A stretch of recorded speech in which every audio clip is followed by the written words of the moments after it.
إن الحمد لله نحمده ونستعينه ونستغفره ونعوذ بالله من شرور أنفسنا ومن سيئات أعمالنا من يهده الله فلا مضل له ومن يضلل فلا هادي له وأشهد أن لا إله إلا الله وحده لا شريك له وأشهد أن محمدًا عبده ورسوله يا أيها الذين آمنوا اتقوا الله حق تقاته ولا تموتن إلا وأنتم مسلمون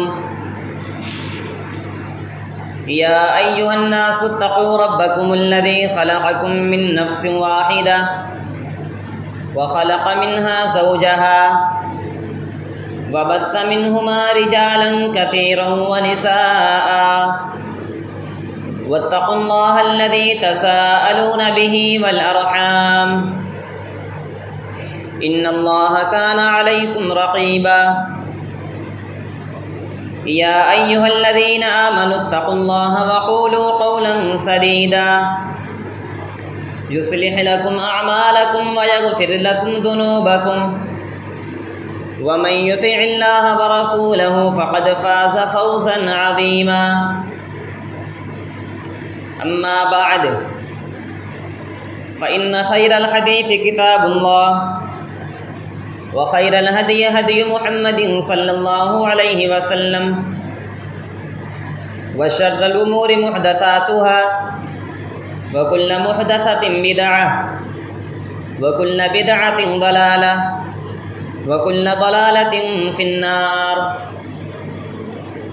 أعوذ بالله من الشيطان الرجيم بسم الله الرحمن الرحيم يوم نقول لجهنم هل امتلأت وتقول هل من مزيد وأزلفت الجنة للمتقين غير بعيد هذا ما توعدون لكل أواب حفيظ من خشي الرحمن بالغيب وجاء بقلب منيب ادخلوها بسلام ذلك يوم الخلود وقال الله تعالى في موضع آخر يا أيها الذين آمنوا كتب عليكم الصيام كما كتب على الذين من قبلكم لعلكم تتقون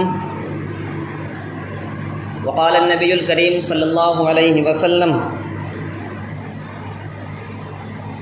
من صام رمضان ایمانا واحتسابا غفر له ما تقدم من ذنبه۔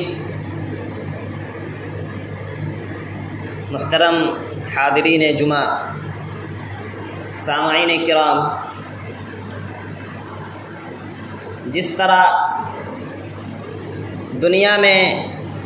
دنیا کے موسموں میں ایک موسم بہار کا ہوتا ہے، ویسے ہی روحانی کائنات میں بھی ایک بہار کا موسم ہے۔ وہ بہار کا موسم رمضان المبارک کا مہینہ ہے، برکتوں کا مہینہ، رحمتوں کا مہینہ، مغفرتوں کا مہینہ، جس میں اللہ رب العالمین بے شمار رحمت و برکت اپنے بندوں پر نازل فرماتا ہے۔ وہ مہینہ ہمارے درمیان موجود ہے، ہم پر سایہ فگن ہے، اور تمام مسلمان، تمام مومن بندے اپنی اپنی استطاعت کے مطابق اس میں نیک اعمال کرنے کی کوشش کر رہے ہیں، زیادہ سے زیادہ نیکیاں اپنے نامہ اعمال میں اکٹھا کرنے کی کوشش کر رہے ہیں۔ اللہ رب العالمین نے اس مہینے کو بے شمار فضیلتوں سے نوازا ہے۔ اس مہینے کی فضیلت کی وجہ کیا ہے؟ تو اس کی بہت ساری وجہیں ہیں، جن میں سب سے پہلی وجہ اور بنیادی وجہ یہ ہے کہ اللہ رب العالمین نے اسی مبارک مہینے کے اندر اپنے کلام قرآن مجید کو نازل فرمایا اور اسے آسمان دنیا پر اتارا۔ وہ قرآن جو تمام لوگوں کے لیے ہدایت ہے، رہنمائی کرتا ہے، جس میں مکمل شفا ہے، جو مکمل دستور ہے، مکمل قانون ہے، اللہ سبحانہ و تعالیٰ ارشاد فرماتا ہے شہر رمضان الذی انزل فیہ القرآن ھدی للناس وبینات من الھدی والفرقان، کہ یہی وہ رمضان کا مہینہ ہے جس میں اللہ تعالیٰ نے قرآن کو نازل فرمایا۔ کون سا قرآن؟ ھدی للناس، جو تمام لوگوں کی ہدایت کرتا ہے، تمام لوگوں کی رہبری اور رہنمائی کرتا ہے، اور جو حق و باطل کے درمیان فرق کرنے والی چیز ہے۔ قرآن حق و باطل کے درمیان، صحیح اور غلط کے درمیان فرق کرنے والی چیز ہے۔ اور رمضان کی فضیلت کے کیا کہنے کہ اس میں صرف قرآن نازل نہیں ہوا، بلکہ اللہ تعالیٰ نے جتنی آسمانی کتابیں دنیا میں نازل فرمائی، ساری کی ساری کتابیں رمضان میں نازل فرمائی۔ ابراہیم علیہ السلام پر جو صحیفے نازل کیے گئے وہ بھی رمضان کے مہینے میں نازل کیے گئے۔ موسیٰ علیہ السلام پر جو تورات نازل کی گئی وہ بھی رمضان میں نازل کی گئی۔ عیسیٰ علیہ السلام پر جو انجیل نازل کی گئی وہ بھی رمضان میں نازل کی گئی، اور داؤد علیہ السلام پر جو زبور نازل کی گئی وہ بھی رمضان میں نازل کی گئی، اور قرآن مجید کو بھی اللہ رب العالمین نے رمضان کے مہینے میں نازل فرمایا۔ اور یہی وہ رمضان ہے جس میں ایک ایسی رات ہے جو 1000 مہینوں کی عبادت کرنے سے بہتر ہے اگر اس میں عبادت کی جائے، اور اس رات اللہ تعالیٰ دنیا کے تمام معاملات کا فیصلہ بھی فرماتا ہے۔ اللہ سبحانہ و تعالیٰ ارشاد فرماتا ہے انا انزلناہ فی لیلۃ مبارکۃ انا کنا منذرین فیہا یفرق کل امر حکیم، کہ قرآن کو ایک مبارک رات میں نازل فرمایا گیا، اور اس مبارک رات میں کیا ہوتا ہے؟ فیہا یفرق کل امر حکیم، اس میں ہر محکم کام کا، ہر بہترین جو کام دنیا میں ہونے والے ہیں، جو کام سال بھر ہوں گے، وہ زندگی کا کام ہو، وہ موت ہے، وہ رزق ہے، انسان جو دنیا میں کام کرتا ہے ان تمام کاموں کا فیصلہ اللہ سبحانہ و تعالیٰ اسی ایک رات میں کرتا ہے۔ اور وہ رات لیلۃ القدر ہے، شب قدر ہے، جو 1000 مہینوں سے بھی افضل ہے، بہتر ہے۔ انا انزلناہ فی لیلۃ القدر وما ادراک ما لیلۃ القدر لیلۃ القدر خیر من الف شہر، وہ لیلۃ القدر، وہ شب قدر 1000 مہینوں سے بھی بہتر ہے۔ پچھلی امتوں میں جو لوگ رہا کرتے تھے ان کی عمر 1000 سال 2000 سال تک بھی ہوا کرتی تھی، یعنی وہ ہزاروں سال جیا کرتے تھے، اس میں وہ عبادت کیا کرتے تھے، اللہ سبحانہ و تعالیٰ کی بندگی کیا کرتے تھے۔ لیکن امت محمدیہ کی عمر جو اوسط عمر ہے وہ 60-70 سال ہے، لیکن اللہ رب العالمین نے امت محمدیہ کو ایک ایسی چیز عطا فرما دی کہ وہ انسان امت محمدیہ کا فرد پچھلی امتوں سے بھی عبادت میں بڑھ سکتا ہے۔ وہ یہی شب قدر ہے جس میں انسان عبادت کر کے 1000 مہینوں سے بھی زیادہ عبادت کا ثواب حاصل کر سکتا ہے۔ یہ رمضان المبارک کی فضیلت ہے، رمضان کی برکت ہے، اور اس کے فضائل بے شمار ہیں۔ اس مہینے میں اللہ سبحانہ و تعالیٰ سرکش شیاطین کو قید کر دیتا ہے، جیسے ہی رمضان کا چاند نظر آتا ہے شیاطین قید کر دیے جاتے ہیں، جنت کے دروازے کھول دیے جاتے ہیں، تمام کے تمام دروازے کھول دیے جاتے ہیں، کوئی بھی دروازہ بند نہیں رکھا جاتا ہے، اور جہنم کے تمام دروازے بند کر دیے جاتے ہیں، کوئی بھی دروازہ کھلا ہوا نہیں باقی رکھا جاتا ہے۔ کیوں؟ اس لیے کہ لوگ نیکیوں کی طرف رغبت کریں، نیکیوں کی طرف آئیں، اور آسمان سے ایک پکارنے والا اعلان کرتا ہے یا باغی الخیر اقبل و یا باغی الشر اقصر، اے نیکیوں میں سبقت کرنے والوں نیکیوں کی طرف آؤ، اور اے برائی کرنے والے برائی سے باز آ جا۔ یعنی انسان کو نیکیاں کرنے کی طرف بلایا جاتا ہے، نیکیوں کی ترغیب دی جاتی ہے، اور یہ وہ مبارک مہینہ ہے جس کی ہر گھڑی دعا کے لیے مقبولیت کی گھڑی ہوتی ہے۔ قرآن مجید میں جس جگہ پر اللہ رب العالمین نے رمضان کا تذکرہ کیا، لوگوں کو حکم دیا کہ وہ روزہ رکھیں، اسی جگہ پر اللہ سبحانہ و تعالیٰ نے دعا کا بھی تذکرہ کیا، بلکہ رمضان کا جہاں تذکرہ کیا اس کے درمیان میں دعا کا تذکرہ کیا۔ اللہ سبحانہ و تعالیٰ ارشاد فرماتا ہے وَإِذَا سَأَلَكَ عِبَادِي عَنِّي فَإِنِّي قَرِيبٌ أُجِيبُ دَعْوَةَ الدَّاعِ إِذَا دَعَانِ۔ اے نبی صلی اللہ علیہ وسلم، جب میرے بندے آپ سے سوال کریں تو ان سے کہہ دیجئے کہ میں ہر پکارنے والے کی پکار کو سنا کرتا ہوں، انسان کو چاہیے کہ وہ اللہ رب العالمین سے دعا کرے، اللہ رب العالمین سے اپنی چیزوں کو، اپنی حاجت کو مانگے اور صرف اللہ رب العالمین ہی کو پکارے۔ یہ رمضان کی برکت ہے، رمضان کی فضیلت ہے کہ اللہ رب العالمین نے اس کی ہر گھڑی کو دعا کے لیے مقبول بنا دیا ہے۔ انسان جس وقت بھی، چاہے دن ہو کہ رات ہو، صبح ہو یا شام ہو، انسان جب بھی اللہ رب العالمین سے دعا کرے گا اللہ تعالیٰ اس کی دعا کو قبول کرے گا۔ اور اسی طریقے سے رمضان کی ایک فضیلت یہ ہے کہ اس رمضان کے بعد دوسرا رمضان پالے کے درمیان انسان جو گناہ کرتا ہے، صغیرہ گناہ کرتا ہے، اس رمضان کی برکت سے اللہ سبحانہ و تعالیٰ اس گناہ کو معاف کر دیا کرتا ہے۔ ایک نماز دوسری نماز کے درمیان کے صغیرہ گناہوں کی کفارہ ہو جایا کرتی ہے، ایک جمعہ دوسرے جمعہ کے درمیان کے صغیرہ گناہوں کا کفارہ بن جایا کرتا ہے۔ بالکل اسی طریقے سے ایک رمضان دوسرے رمضان کے درمیان کے صغیرہ گناہوں کا کفارہ بن جایا کرتا ہے۔ ایک انسان اس کے درمیان جو صغیرہ گناہ کر بیٹھتا ہے، غلطی سے اس سے سرزد ہو جایا کرتے ہیں، ان تمام گناہوں کو اللہ رب العالمین اپنے فضل سے، اپنی رحمت سے ان تمام گناہوں کو معاف کر دیا کرتا ہے۔ اور یہی وہ رمضان کی رات ہے جس میں اللہ سبحانہ و تعالی ہر رات جہنم سے کچھ لوگوں کو آزاد کرتا ہے۔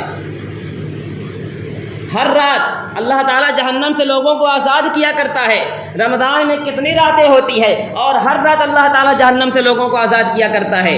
اسی لیے انسان کو ہر لمحہ ہر وقت دعا کرتے رہنا چاہیے کہ پروردگار اس رمضان میں یا اس رات میں تو جن لوگوں کو جہنم سے آزاد کرے اس میں ہمارا نام بھی شامل ہو، ہمیں بھی تو جہنم سے آزاد کر دے، ہمیں بھی تو جہنم سے دور رکھ۔ اور اس رمضان کے مہینے میں جو سب سے افضل عمل ہے وہ عمل کیا ہے؟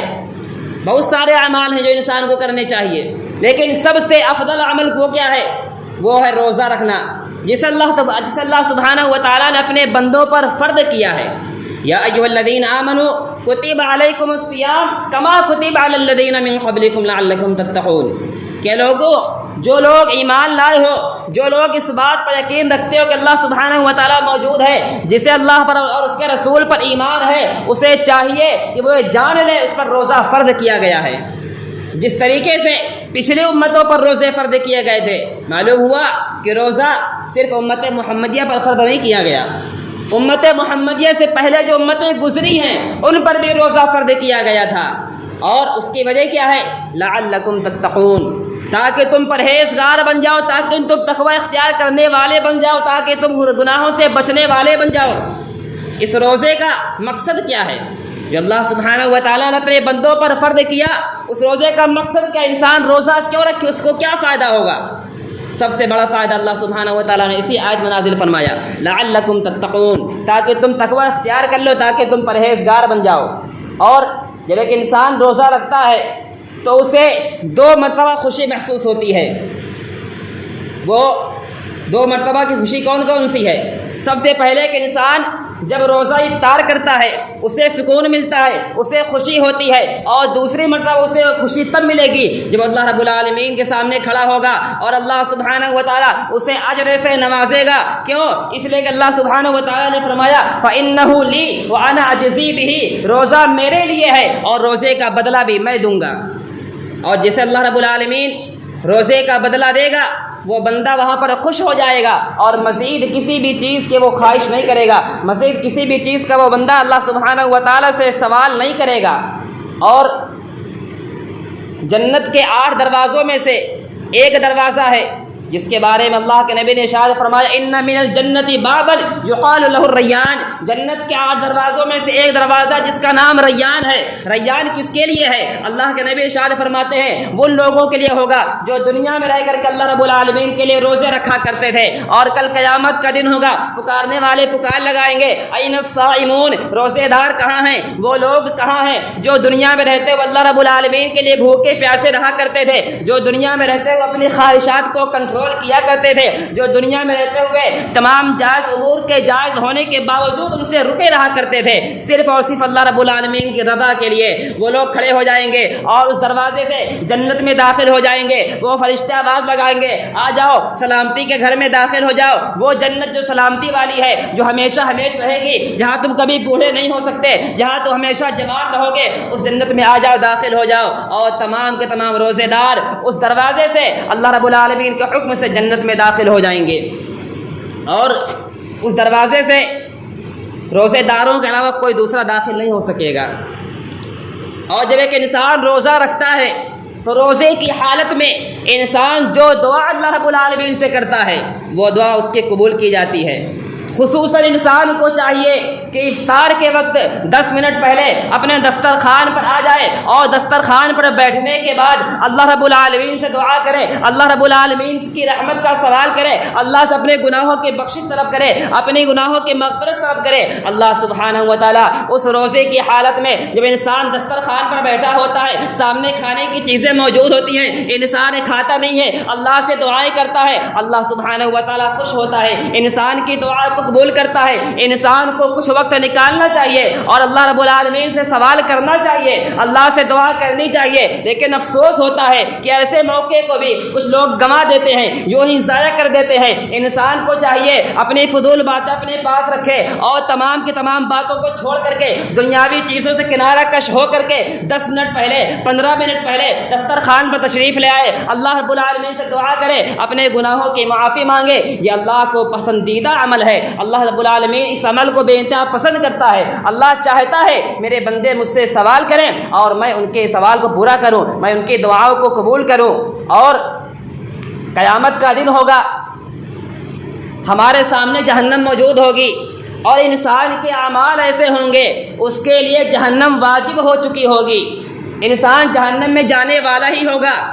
اسی وقت ایک سفارشی آئے گا جو اس کی سفارش کرے گا۔ وہ سفارشی کون ہوگا؟ اللہ کے نبی ارشاد فرماتے ہیں اس وقت انسان کا روزہ آئے گا اور روزہ آ کر کے اللہ رب العالمین سے سفارش کرے گا، پروردگار یہ بندہ دنیا میں رہتے ہوئے میں نے اس بندے کو دنیا میں کھانے پینے سے روکے رکھا، اس بندے کو میں نے جائز چیزوں کے استعمال سے بھی روکے رکھا۔ اللہ رب العالمین اس روزے کی سفارش کو اس بندے کے حق میں قبول کرے گا، روزہ التجا کرے گا، اللہ رب العالمین درخواست کرے گا پروردگار میری سفارش اس کے حق میں قبول فرما لے۔ اللہ رب العالمین اس کی سفارش کو اس بندے کے حق میں قبول فرما لے گا۔ ایک ایسا بندہ جس کے لیے جہنم واجب ہو چکی ہے، جس کا مقدر جہنم میں جانا ہو چکا تھا، لیکن روزے کی سفارش کی وجہ سے اللہ رب العالمین اسے جہنم سے چھٹکارا دے دے گا اور اسے جنت میں داخلہ عطا فرما دے گا۔ جب ایک انسان روزہ رکھتا ہے، دنیا میں روزہ رکھتا ہے، تو اس روزے کی بدولت اس کے گناہ معاف ہوتے رہتے ہیں۔ اللہ کے نبی جناب محمد رسول اللہ صلی اللہ علیہ وسلم ارشاد فرماتے ہیں من صام رمضان ایمانا واحتسابا غفر له ما تقدم من ذنبه، جو بندہ دنیا میں رہتے ہوئے ایمان کے حالت میں اور احتساب سے یعنی ثواب کی امید سے، اس امید سے کہ میں روزہ رکھ رہا ہوں اللہ تعالیٰ مجھے ثواب ضرور دے گا، اس امید سے اللہ رب العالمین کے لیے روزہ رکھتا ہے تو اللہ تعالیٰ اس کے پچھلے گناہوں کو معاف کر دیا کرتا ہے۔ غفر له ما تقدم من ذنبه، اس کے پچھلے جو صغیرہ گناہ ہوا کرتے ہیں وہ گناہ اللہ رب العالمین معاف کر دیا کرتا ہے۔ اور یہ جو روزہ ہم رکھتے ہیں، یہ روزہ ہمارے لیے کل قیامت کے دن جہنم سے ڈھال بن جائے گا۔ اللہ کے نبی جناب محمد رسول اللہ صلی اللہ علیہ وسلم ارشاد فرماتے الصوم جنہ، روزہ ڈھال ہے۔ جس طریقے سے تم جنگ میں ڈھال کا استعمال کرتے ہو، وہ ڈھال تمہیں دشمن کے ضرب سے، دشمن کی مار سے تمہاری حفاظت کرتی ہے، تلوار سے تیر تمہاری حفاظت کرتی ہے، بالکل ویسے ہی روزہ تمہارے لیے کل قیامت کے دن جہنم سے ڈھال بن جائے گا۔ تمہارے سامنے جہنم موجود ہوگی لیکن روزہ بیچ میں آ جائے گا اور تمہیں جہنم کی تپش تمہیں برداشت نہیں کرنی پڑے گی۔ یہ روزے کی فضیلت ہے، روزے کا اجر و ثواب ہے۔ اس ایک انسان کو، ایک مومن بندے کو ہمیشہ ہر حال میں اگر اسے کوئی شرعی عذر لاحق نہیں ہے اسے روزہ رکھنا چاہیے. لیکن اگر کوئی انسان بغیر کسی شرعی عذر کے وہ جوان ہے، ہٹا کٹا ہے، صحت مند ہے، بیمار نہیں ہے، اس کے بدن میں طاقت موجود ہے، پھر بھی اگر وہ انسان روزہ نہیں رکھتا اس کا انجام کیا ہوگا؟ اس کا انجام یہ ہوگا کہ اس نے اسلام کے ایک رکن کو چھوڑا ہے، اور رکن کو چھوڑنے کا مطلب یہ ہے وہ انسان گناہ کبیرہ کا مرتکب ہو رہا ہے، اس سے گناہ کبیرہ سرزد ہو رہا ہے. اور یہ گناہ کبیرہ بغیر توبہ کے اللہ رب العالمین معاف نہیں کیا کرتا. ایک انسان جو بغیر کسی شرعی عذر کے روزہ کو چھوڑ دیتا ہے، جس کے اندر روزہ رکھنے کی طاقت موجود ہے پھر بھی وہ روزہ نہیں رکھ رہا، وہ گناہ کبیرہ کا ارتکاب کر رہا ہے. انسان کو ڈرنا چاہیے، اللہ کے عذاب سے ڈرنا چاہیے. کیوں؟ اس لیے کہ وہ گناہ کبیرہ کا ارتکاب کر رہا ہے، اور گناہ کبیرہ جہنم میں لے جانے والی چیز ہے. ایک حدیث جس میں اللہ کے نبی نے ایک واقعہ بیان فرمایا. آپ ارشاد فرماتے ہیں کہ میں سویا ہوا تھا، صحیح مسلم کی حدیث ہے، فرماتے ہیں میں سویا ہوا تھا کہ اچانک میرے پاس 2 آدمی آتے ہیں اور میرا بازو پکڑ کر کے مجھے لے جانے لگتے ہیں. ایک دشوار گزار پہاڑی پر مجھے چڑھنے کے لیے کہتے ہیں، راستہ دشوار ہے، میں کہتا ہوں میں اس پر چڑھ نہیں سکتا، میری طاقت نہیں ہے کہ میں اس پر چڑھوں. وہ 2 آدمی کہتے ہیں ہم آپ کے لیے آسان بنا دیں گے. چنانچہ اللہ کے نبی ارشاد فرماتے ہیں کہ میں اس پہاڑ پر چڑھ گیا. چڑھنے کے بعد میں کیا سنتا ہوں؟ میرے کان میں لوگوں کی چیخ و پکار سنائی دیتی ہے. میں ان سے پوچھتا ہوں یہ کن لوگوں کی چیخ و پکار ہے؟ وہ کہتے ہیں یہ جہنمیوں کی چیخ و پکار ہے. اللہ کے نبی مزید آگے بڑھتے ہیں، کچھ لوگوں کو دیکھتے ہیں جو ایڑیوں کے بل لٹکائے گئے تھے، ایڑیوں کے بل ان کو لٹکا دیا گیا تھا، الٹا وہ لٹکے ہوئے تھے، ان کے منہ چیر دیے گئے تھے، ان کے منہ سے خون بہ رہا تھا. اللہ کے نبی سوال کرتے ہیں یہ کون سے لوگ ہیں؟ انہیں ایسی سزا کیوں دی جا رہی ہے؟ فرشتے ارشاد فرماتے ہیں یہ وہ لوگ ہیں جو افطار کا وقت ہونے سے پہلے ہی افطاری کر لیا کرتے تھے. یعنی وہ روزہ تو رکھا کرتے تھے لیکن بغیر کسی وجہ کے ہی دن میں ہی وہ کھا پی لیا کرتے تھے، روزے کو توڑ دیا کرتے تھے. یہ ان کی سزا ہے. اللہ اکبر. غور کریے، جو لوگ سرے سے روزہ ہی نہیں رکھتے، روزہ رکھنے کا اہتمام ہی نہیں کرتے، ان کا کیا انجام ہونے والا ہے؟ اللہ رب العالمین ایسے لوگوں کو بہت سخت گرفت ملے گا اور بہت سخت ان کو سزا دے گا. اور جب ایک انسان روزہ رکھے تو وہ حقیقی معنوں میں بھی روزہ رکھے، صرف بھوکا پیاسا نہ رہے. اللہ کے نبی ارشاد فرماتے ہیں جو انسان بھوکا پیاسا ہے، روزہ ہے، اس حالت میں بھی وہ جھوٹ بولنا نہیں چھوڑ رہا ہے، لوگوں کو گالی دینا نہیں چھوڑ رہا ہے، برا عمل کرنا نہیں چھوڑ رہا ہے. ایسے انسان کو بھوکا پیاسا رہنے کی کوئی ضرورت نہیں ہے، اس لیے کہ اس کا روزہ ہی نہیں ہے. اللہ رب العالمین اس کے روزے کو قبول ہی نہیں کرتا ہے، اسے بھوکا پیاسا رہنے کی ضرورت ہی نہیں ہے. روزہ تو اسی چیز کا نام ہے انسان پرہیزگاری اختیار کرے، انسان برائی سے بچے. ایک انسان دن بھر 12 گھنٹے 14 گھنٹے برائی سے بچ سکتا ہے، روزہ اسی کا نام ہے انسان برائی سے اجتناب کرے. ایک انسان دن میں برائی نہیں کرتا، جھوٹ نہیں بولتا، کسی کو گالی نہیں دیتا، اور ایک انسان دن میں پان کا استعمال نہیں کرتا، گٹکا نہیں کھاتا، سگریٹ نہیں پیتا، دن میں 12 گھنٹے 14 گھنٹے اس سے وہ اجتناب کر رہا ہے، تو اس کے بعد بھی وہ اس سے بچ سکتا ہے. اس کے اندر ہمت ہونی چاہیے، جذبہ ہونا چاہیے، اور ان چیزوں پر عمل کرنے کا شوق ہونا چاہیے. انسان ان چیزوں سے بچ سکتا ہے. جو انسان دن میں 14 گھنٹے برائیوں سے بچ سکتا ہے، دن میں 14 گھنٹے گٹکا نہ کھا کر کے بھی زندہ رہ سکتا ہے، وہ ان 14 گھنٹوں کے علاوہ بھی رمضان کی راتوں میں بھی بغیر گٹکا کھائے، بغیر سگریٹ پیے، بغیر جھوٹ بولے، بغیر کسی کو دھوکہ دیے، بغیر برائی کرے بھی وہ انسان رہ سکتا ہے. اسی لیے انسان کے زندگی میں رمضان اسی لیے آتا ہے کہ انسان کی تربیت کرے، انسان کو پرہیزگار بنائے، انسان کو اللہ رب العالمین سے ڈرنے والا بنائے، اور انسان کو رمضان کی حقیقی روح کو بھی سمجھنا چاہیے. یہ رمضان کا سب سے افضل عمل ہے روزہ رکھنا. اس کے علاوہ بھی رمضان المبارک میں ایسے بے شمار اعمال ہیں جنہیں انسان کو کرنا چاہیے. ان میں ایک سب سے بہترین عمل وہ رات میں قیام کرنا ہے، اللہ رب العالمین کے سامنے کھڑے ہو کر کے رکوع و سجدہ کرنا ہے. اس لیے کہ اللہ رب العالمین کو رات میں قیام کرنے والے لوگ بہت ہی زیادہ پسندیدہ ہیں۔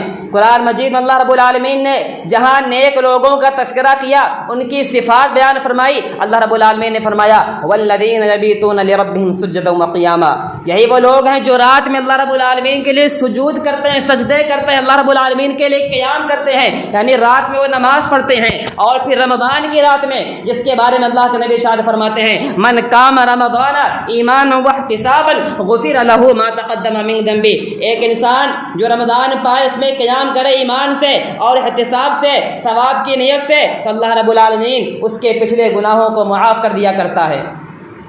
ایک انسان تراویح کی نماز پڑھتا ہے، رات میں قیام کرتا ہے، اسے جو قیام کر رہا ہے اتنے کا ہی ثواب ملے گا۔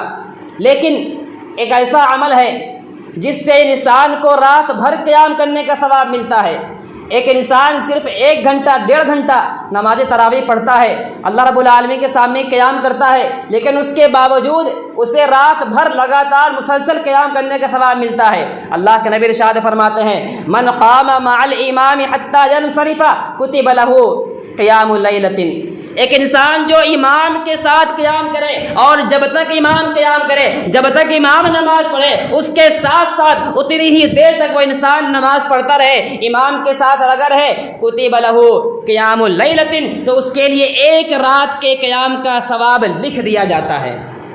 ایک انسان اگر اکیلے تراویح کی نماز پڑھ لیتا ہے، جب تک وہ قیام کرے گا اس وقت تک اسے ثواب ملے گا، لیکن ایک انسان امام کے ساتھ قیام کرتا ہے، امام کے ساتھ تراویح کی نماز پڑھتا ہے، تو اسے پوری 1 رات قیام کرنے کا ثواب ملے گا۔ اور قیام کرنے کے دوران، روزہ رکھنے کے دوران، رمضان میں عبادتیں کرنے کے دوران انسان تھک جاتا ہے، تھکاوٹ محسوس کرتا ہے، اس انسان کو یاد رکھنا چاہیے قرآن مجید میں اللہ رب العالمین نے فرما دیا ایام معدودات، گنتی کے چند دن ہیں، گنتی کے چند دن عبادت کی تھکاوٹ کو برداشت کر لو، تمہاری عبادت کی تھکاوٹ ختم ہو جائے گی، تمہارے نامہ اعمال میں تمہاری نیکیاں باقی رہ جائیں گی، تم بھول جاؤ گے کہ رمضان المبارک میں تم نے کون سی نیکی کی تھی، اگلا سال آ جائے گا لیکن پچھلے سال جو نیکی ہم نے کی تھی وہ ہمارے ذہن سے نکل چکی ہوں گی، لیکن ہمارے نامہ اعمال میں وہ چیز موجود ہوگی۔ اگر ہم چاہتے ہیں ہمارا نامہ اعمال نیکیوں سے بھرا ہوا ہو، ہمیں زیادہ سے زیادہ نیکیاں کرنے کی کوشش کرنی چاہیے۔ اور رمضان المبارک میں ایک دوسرا بہترین عمل یہ ہے انسان زیادہ سے زیادہ قرآن کی تلاوت کرے، وہ قرآن جس کے 1 حرف کی تلاوت پر 10 نیکی دینے کی بشارت دی گئی ہے، وہی قرآن اگر رمضان کے مہینے میں تلاوت کیا جائے اس کی فضیلت بڑھ جاتی ہے، اس کے نیکیوں کی تعداد بڑھ جایا کرتی ہے۔ اور ایک انسان خصوصاً آج کے دور میں چلتے پھرتے اٹھتے بیٹھتے قرآن کی تلاوت کرنا کوئی مشکل بات نہیں، ہر انسان کے پاس موبائل موجود ہے، اس کے موبائل میں قرآن ہوتا ہے، انسان موبائل کا بہترین استعمال کر سکتا ہے۔ اور میں یہ سمجھتا ہوں ایک مومن بندے کے لیے موبائل ایک نعمت ہے، وہ اس نعمت کا استعمال کرے، اس میں قرآن کی تلاوت کرے۔ موبائل کے اندر بے شمار اذکار موجود ہوتے ہیں، انسان ان اذکار کو پڑھے، قرآن کی تلاوت کرے اور موبائل سے اور اللہ رب العالمین کی نعمتوں سے فائدہ اٹھائے۔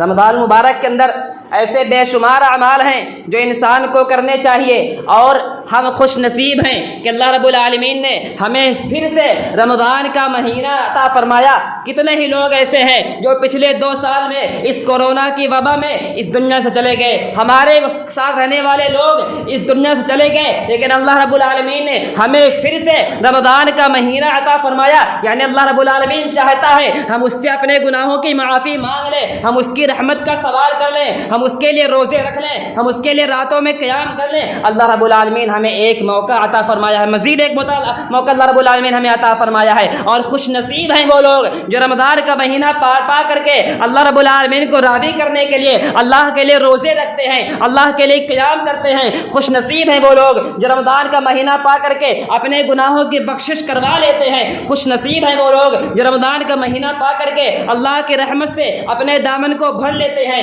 اور بد نصیب ہیں وہ لوگ جو رمضان کا مہینہ پاتے ہیں اور روزے کا اہتمام نہیں کرتے۔ بد نصیب ہیں وہ لوگ جو رمضان کا مہینہ تو پاتے ہیں اپنے گناہوں کی بخشش نہیں کرا پاتے ہیں۔ اس لیے انسان کو جب بھی رمضان کا مہینہ پائے اسے چاہیے اپنے گناہوں کی بخشش کرائے، اللہ رب العالمین کی رحمت کا سوال کرے۔ آخر میں اللہ سبحانہ و تعالیٰ سے دعا ہے کہ باری الہ تو نے ہمیں رمضان کا مبارک مہینہ عطا فرمایا ہے، تو ہمیں یہ بھی توفیق عطا فرما کہ ہم اس مہینے میں زیادہ سے زیادہ نیک اعمال کر سکیں، زیادہ سے زیادہ قرآن کی تلاوت کر سکیں، اپنے گناہوں کی معافی مانگ سکیں، جب تک ہم اس دنیا میں زندہ رہیں ایمان و اسلام پر قائم و دائم رہیں، اور ہمارا جب خاتمہ ہو تو ایمان پر ہو۔ آمین۔ تقبل یا رب العالمین۔ اقول قولی ھذا واستغفر اللہ لی ولکم ولسائر المسلمین والحمد للہ رب العالمین۔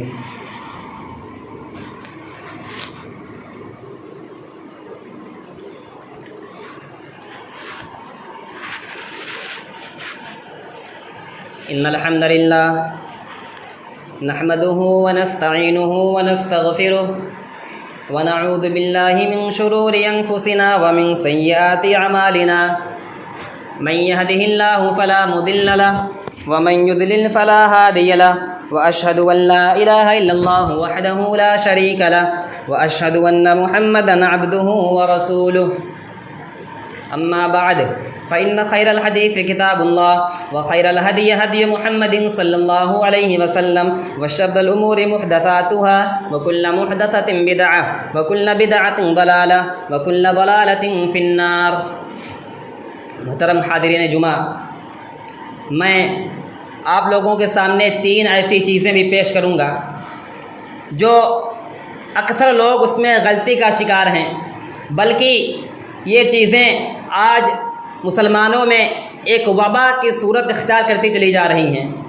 اس میں سب سے پہلی چیز یہ کہ ایک مومن بندہ، ایک مسلمان بندہ جب نماز پڑھتا ہے جماعت کے ساتھ، تو وہ بسا اوقات غلطی سے یا جان بوجھ کر کے بھی، کچھ لوگ جان بوجھ کر کے بھی امام سے آگے نکل جایا کرتے ہیں۔ امام کو کس لیے بنایا گیا ہے؟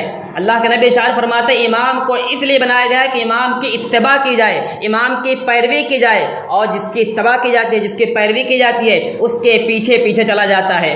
اور اللہ کے نبی ارشاد فرماتے ہیں جو انسان امام سے پہلے اپنے سر کو سجدے سے اٹھا لے، اس کو ڈرنا چاہیے کہ اللہ رب العالمین اس کے سر کو گدھے کے سر کی طرح نہ بنا دے۔ یہ وعید ہے، اور وعید کا مطلب یہ ہے کہ یہ عمل گناہ کبیرہ ہے۔ لیکن دیکھا جاتا ہے کچھ لوگوں کو کچھ زیادہ ہی جلدی ہوتی ہے، امام ابھی تکبیر نہیں کہتا ہے، ان کے ہاتھ اٹھ جایا کرتے ہیں، ان کے منہ سے تکبیر نکل جایا کرتی ہے، اور امام کی قرت ختم ہوتی ہی ہے، ابھی امام نے ہاتھ نہیں چھوڑا ہے، کچھ لوگوں کو جلد بازی ہوتی ہے، ان کے ہاتھ چھوٹ جایا کرتے ہیں۔ اسی طریقے سے امام رکوع میں ہے اور پیچھے مقتدی بھی رکوع کر رہے ہیں، ابھی امام نے اپنا سر نہیں اٹھایا ہے، مقتدی نے سبحان ربی العظیم پڑھ لیا ہے، 3 مرتبہ پڑھ چکا ہے، اب اس سے برداشت نہیں ہو رہا، اس کا سر اوپر اٹھا چلا جا رہا ہے۔ یہ بہت غلط حرکت ہے، انسان کو غور کرنے کی ضرورت ہے۔ اسی طریقے سے ایک انسان سجدہ کرتا ہے، امام کے پیچھے سجدہ کر رہا ہے، جس وقت امام سجدے سے سر اٹھائے اسی وقت اسے اپنا سر اٹھانا ہے۔ اور بسا اوقات یہ بھی دیکھا جاتا ہے کہ امام کا سر سجدے سے اٹھ چکا ہوتا ہے، امام تکبیر کہہ کر کے سجدے سے اٹھ جاتا ہے،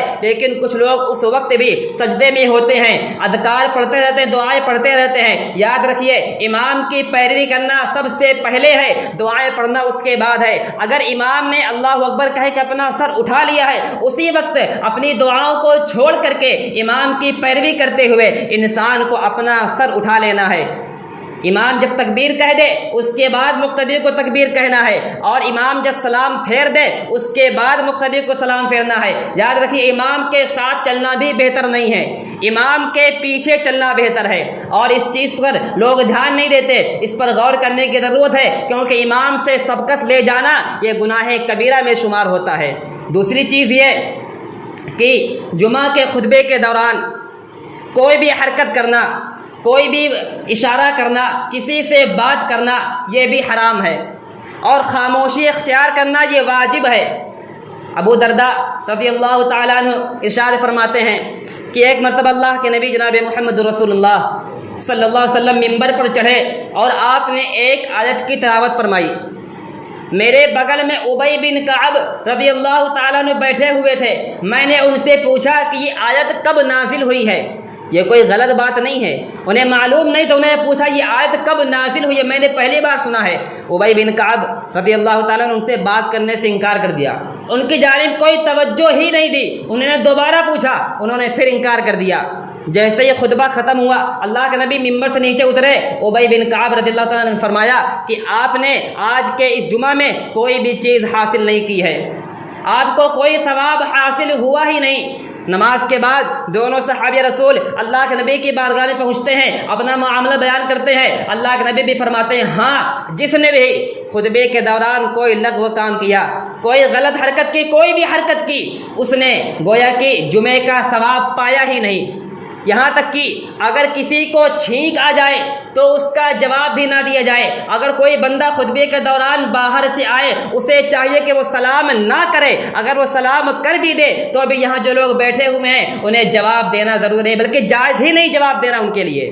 خطبے کے دوران کسی بھی طرح کی کوئی بھی اشارہ کرنا، کوئی بھی حرکت کرنا کسی کے لیے بھی جائز نہیں ہے۔ یہاں تک کہ اگر دو آدمی بات کر رہے ہوں، تیسرے کا یہ کہنا خاموش رہو، یہ بھی جائز نہیں ہے، اور تیسرے کے بھی اعمال اس جمعے کے بیکار ہو جائیں گے۔ لیکن دیکھا جاتا ہے جب مسجد میں کوئی باہر سے آتا ہے، لوگ اس جانب متوجہ ہو جاتے ہیں، اس کی طرف دیکھنے لگتے ہیں، بعض اوقات باتیں بھی کر لیتے ہیں، بعض اوقات کوئی اشارہ بھی کر لیتے ہیں۔ اللہ کے نبی نے اسے حرام کہا، اور خاموش رہنا، سکون سے بیٹھنا یہ واجب ہے۔ جمعے کے خطبے کے دوران کسی بھی قسم کی حرکت نہیں ہونی چاہیے۔